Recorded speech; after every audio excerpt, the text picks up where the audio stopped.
With Ask AI, you can ask questions about your contracts in simple, natural language and get clear, reasoned answers. To get started, navigate to a document. Then, select the Ask AI icon from the menu on the top right. Ask AI works like a chat. First, enter your prompt into the box. For example, you could enter the prompt: "Can this agreement be terminated early?"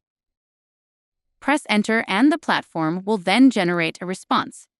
This can take some time, depending on the complexity of your prompt.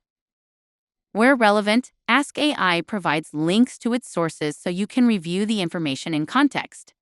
Select one of the numbered buttons to locate that section in the document. Easily copy your prompts or the generated responses by selecting Copy to Clipboard. Workday automatically saves the chat history with the document, allowing you to revisit it in the future.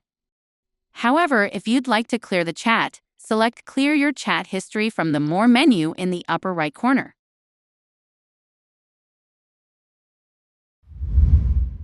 Please note that Ask AI may provide responses that do not reflect the view of Workday. It should be used as a supplement, not a replacement for legal advice or legal analysis, and is not intended to replace the advice from or review by a licensed attorney. With Ask AI, powered by Workday Evisort, you can use everyday language to get clear and detailed answers about your contracts.